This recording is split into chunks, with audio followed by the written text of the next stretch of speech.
fazer contato com a coordenadora geral da campanha nacional pelo direito à educação, Andressa Pelanda.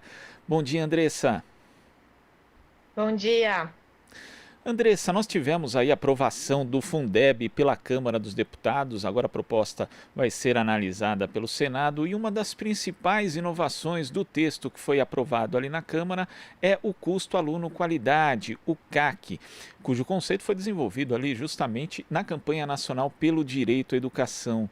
Andressa, eu queria que você falasse a respeito da importância desse instrumento para a gestão da educação no Brasil e também para a redução das desigualdades nessa área que são tão gritantes em nosso país. Então, o Fundeb, ele já é vigente hoje, nós estamos debatendo no Congresso Nacional um novo Fundeb, e para que ele seja permanente, além disso, já tem sido acordado, né, já foi votado na Câmara dos Deputados e já está também no texto do Senado Federal, um aumento da complementação da União, né, do governo federal a esse fundo. Então, a gente passa de 10% de complementação a 23% de complementação. Acontece que, para garantir que esse recurso chegue na escola e se reverta em qualidade da educação, existe o custo aluno-qualidade como parâmetro previsto no Fundeb, né? O custo aluno-qualidade, ele lista 4 dimensões de insumos que são necessários para esses parâmetros de qualidade serem garantidos. O primeiro trata de estrutura de funcionamento, então as escolas precisam ter saneamento, água potável, materiais, bibliotecas, enfim, toda a estrutura que precisa para uma educação de qualidade. O segundo trata de profissionais da educação, então a gente precisa de profissionais em número adequado, valorizados, com formação adequada. O terceiro trata de gestão democrática, então precisa ter infraestrutura adequada para que a gente possa ter reuniões de pais, reuniões de grêmio, materiais para o projeto político-pedagógico das escolas. E, por último, a quarta dimensão trata de acesso e permanência, então as escolas precisam ter rampas de acesso, indicação em braille, não só na parte de pessoas com deficiência, a gente precisa também que a escola tenha refeitórios de qualidade para que a merenda possa ser bem servida, armazenada, manipulada na escola. Então, são vários elementos que compõem esse mecanismo de custo aluno-qualidade, que vai garantir, então, que esse recurso seja revertido nesses materiais, nessas condições materiais e humanas, né, que precisa uma escola de qualidade. E aí, por ele fazer essa rubrica desse recurso, ele ajuda a gestão a gerir bem esse recurso, né? Então, a gente tem boas legislações, mas não necessariamente elas são bem aplicadas, porque existem dificuldades de sair, né, do fio, né, sai do recurso e vai para a sua origem na escola. Então, ele é um auxiliar dessa gestão e, por isso, também ele facilita o controle desse recurso. Né? Então, ele é um mecanismo que é muito bem aceito e muito recomendado pelos órgãos de controle, ministérios públicos de contas, tribunais de contas, justamente por ele conseguir dar mais elementos de insumo e custo, né, para chegar nessa escola. Então, ele é um mecanismo que, de fato, traz uma inovação muito grande. Ele foi amplamente debatido, legitimado já na sociedade brasileira. E a gente defende que ele seja aprovado e mantido nesse texto do Senado Federal.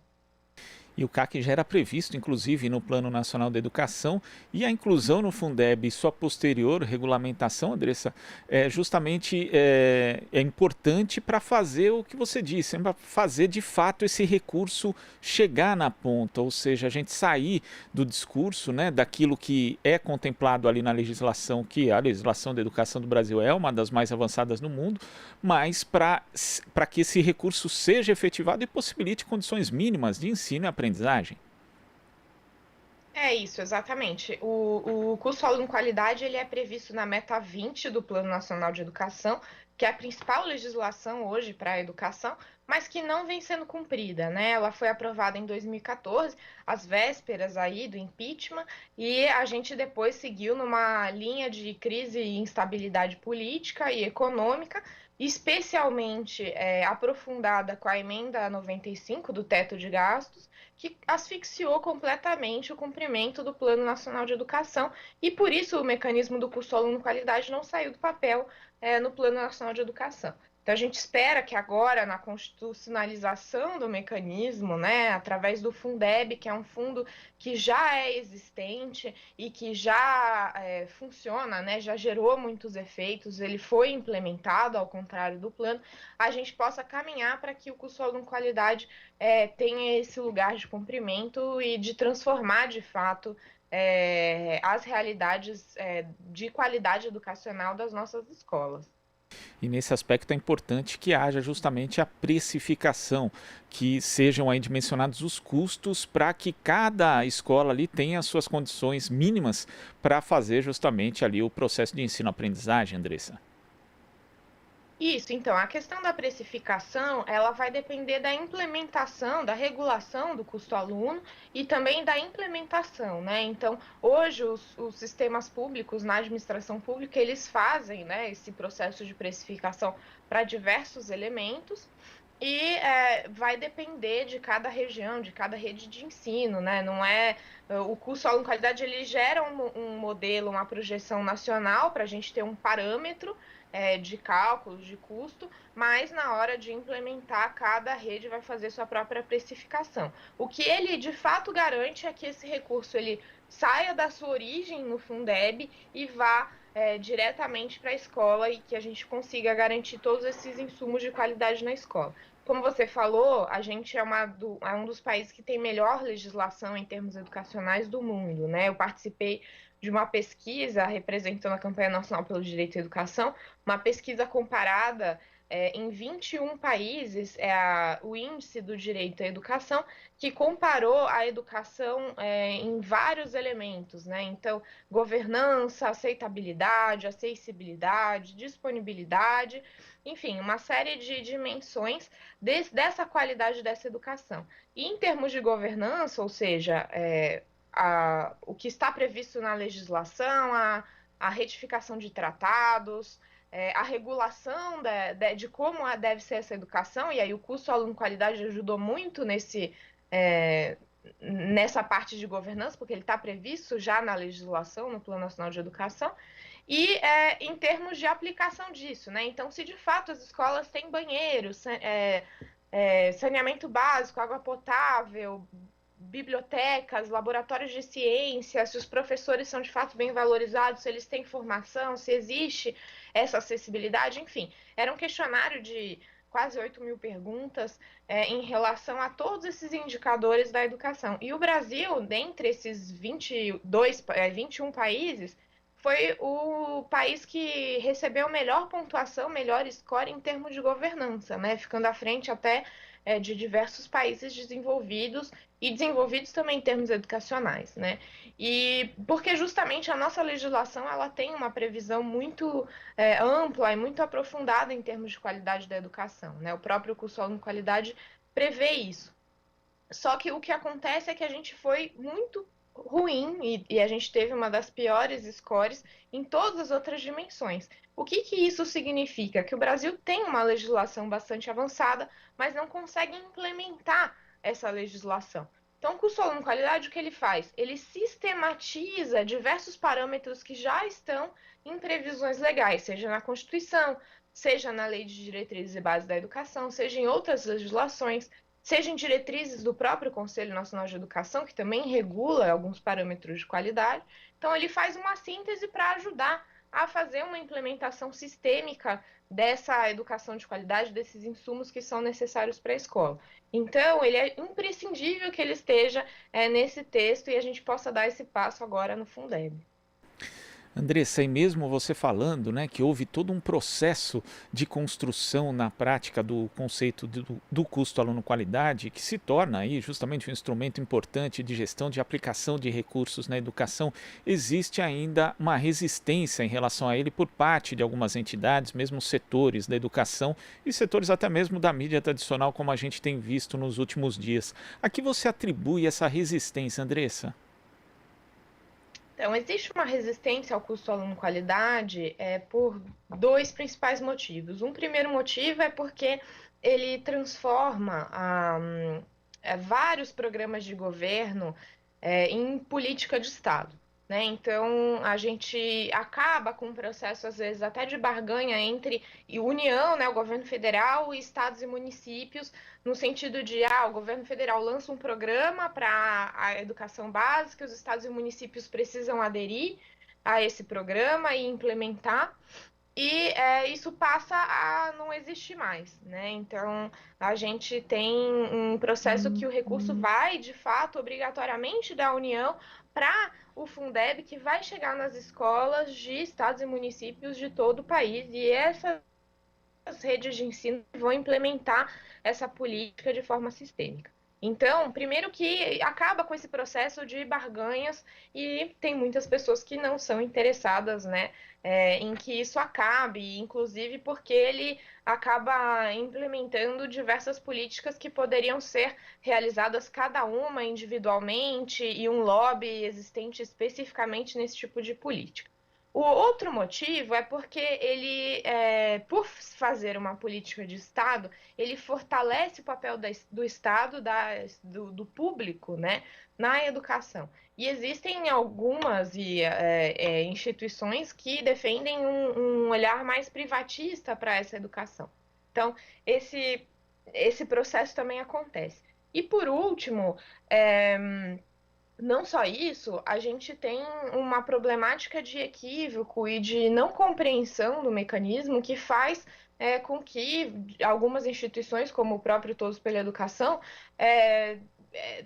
critique vieses do mecanismo e faça um terrorismo com o mecanismo por dizer que ele pode gerar judicializações, que ele pode inibir a oferta por parte da gestão, por justamente não compreender como o mecanismo ele não gera judicialização, né? Ele é de segurança em relação à judicialização porque ele ajuda o gestor, né? Então, ele faz justamente o contrário, é que ele ainda não foi implementado enfim, não está à prova de que ele não faz isso, mas nós que criamos o mecanismo podemos garantir que, de fato, a intenção e toda a formulação e metodologia do mecanismo, ela serve para um modelo de gestão melhor dessa educação, né? Então, ele ajuda o bom gestor. É claro que o mau gestor ele não vai ser ajudado pelo mecanismo, justamente ao contrário, o mecanismo ajuda também o controle. Então, se o mau gestor quiser desviar esse recurso, isso vai ser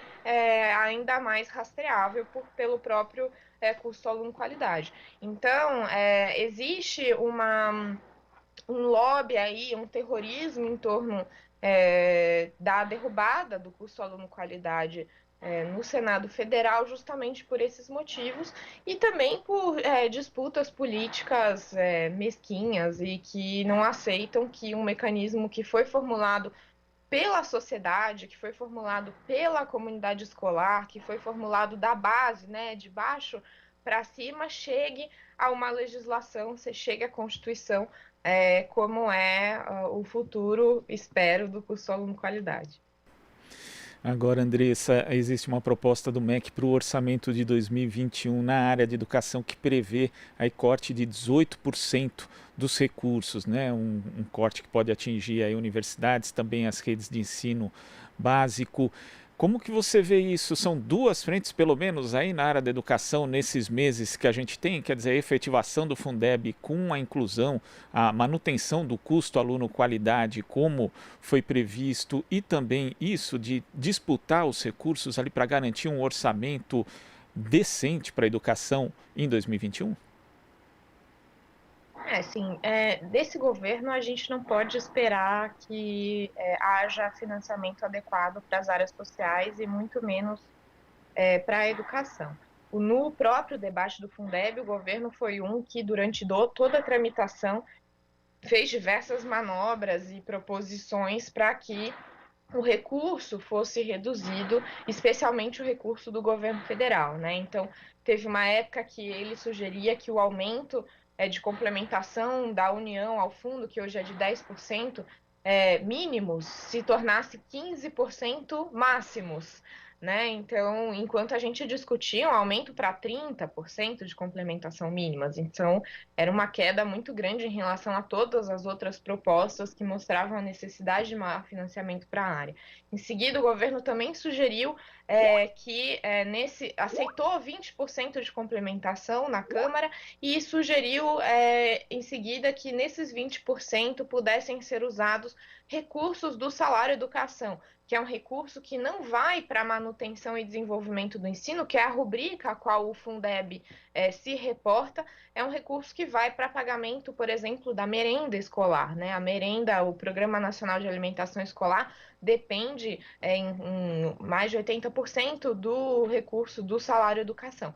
Então, ele tiraria do programa da merenda para colocar no Fundeb, ou seja, também um desvio, né, dessa função desse recurso do salário educação, justamente para ele não ter que despender mais recursos novos no Fundeb.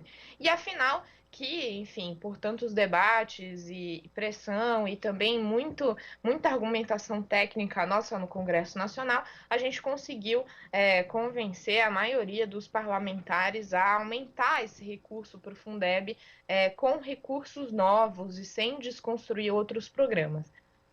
E isso foi aprovado em votação de maioria, quase unânime, né? Alguns deputados do PSL e do Partido Novo, enfim, se colocaram contrários ao Fundeb como ele estava sendo aprovado. E, afinal, que agora ele vai para o Senado Federal com esse texto e a gente recebe a notícia de ter novos cortes para a área da educação no orçamento do ano que vem, né? Então, isso não é novidade, desde 2015, 2016, a gente vem tendo cortes, mas que se aprofundaram com a emenda 95 do teto de gastos, se aprofundaram no governo Temer e o governo Bolsonaro colocou o orçamento da educação em queda livre, tendo já cortado recursos da educação básica e bolsas e, enfim, muitos outros recursos do ensino superior. E isso continua acontecendo, né? Isso não vai deixar de acontecer enquanto não for derrubada a emenda 95 do teto de gastos e enquanto também a gente tiver esse governo mãos de tesoura na base do Ministério de Paulo Guedes, aí definindo quais são os investimentos para as áreas sociais. A gente tem falado muito que o Ministério da Educação, ele muitas vezes faz um papel de fantoche e quem, na verdade, dita qual é a agenda para a educação é o Ministério da Economia, sob Paulo Guedes, que retrai os recursos e o financiamento para a área, asfixiando qualquer possibilidade de política pública com qualidade para a área. Então, o desafio continua, a gente, num cenário político como esse, não tem como a gente esperar que os cortes não venham e que esse tipo de política não aconteça, mas a gente vai seguir mostrando tecnicamente, politicamente, que isso está errado e que a gente precisa garantir os direitos sociais e a educação é o primeiro deles listado na Constituição Federal. Então é inadmissível que esse tipo de política continue acontecendo no Brasil. Andressa, queria agradecer sua participação aqui no Jornal Brasil Atual e até a próxima. Obrigada, a gente que agradece e ficamos à disposição para ótimos e próximos debates. Obrigado. Conversamos aqui com a coordenadora geral da campanha nacional pelo direito à educação, Andressa Pelanda. Você está ouvindo Jornal Brasil Atual. As notícias que os outros não dão.